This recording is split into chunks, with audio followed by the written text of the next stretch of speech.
President Donald Trump signed an executive order Thursday that could weaken legal protections for social media companies, days after Twitter labeled two of his misleading missives with a fact-check addendum.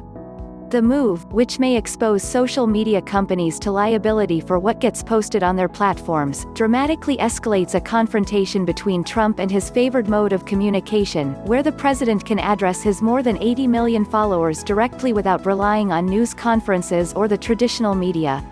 Trump and his backers claimed Twitter was suppressing free speech by labeling his tweets, which falsely claimed mail-in ballots would be substantially fraudulent. The president typically uses the platform to brag, attack rivals, bolster allies and spread falsehoods. When a reporter asked at the signing why Trump didn't simply stop using the platform, the president retorted, "If we had fair press in this country, I would do that in a heartbeat." It wasn't immediately clear how, if at all, the order can be enforced. The president cannot regulate tech companies without congressional approval, and any challenge to their autonomy is sure to end up in court. Much as he might wish otherwise, Donald Trump is not the president of Twitter. This order, if issued, would be a blatant and unconstitutional threat to punish social media companies that displease the president, the American Civil Liberties Union noted on Twitter.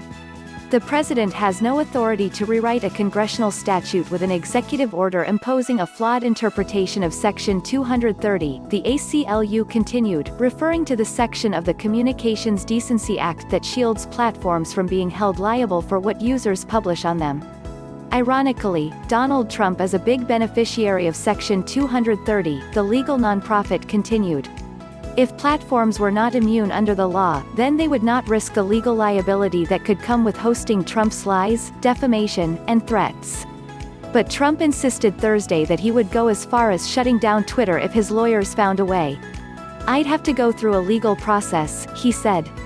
Social media companies have enjoyed legal protections for what gets posted on their platforms and have resisted tampering with even vile falsehoods, including Trump's aspersions that MSNBC host Joe Scarborough committed murder.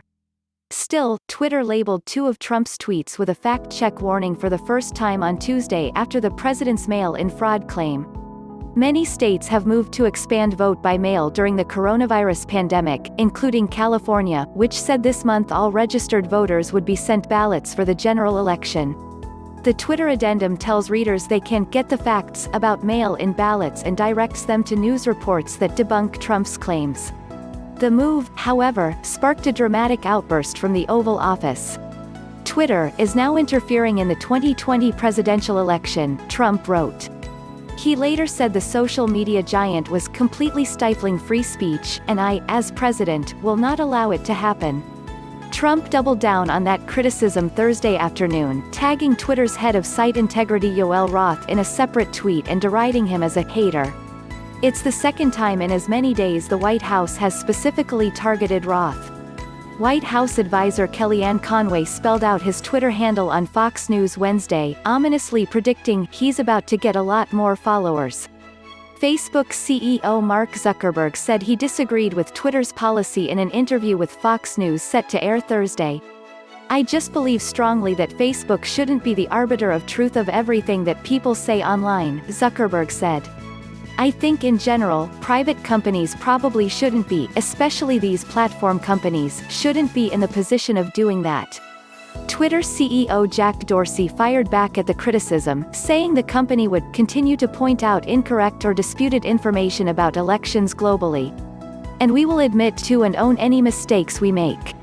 This does not make us an arbiter of truth," Dorsey said. "Our intention is to connect the dots of conflicting statements and show the information in dispute so people can judge for themselves. More transparency from us is critical so folks can clearly see the why behind our actions." From HuffPost.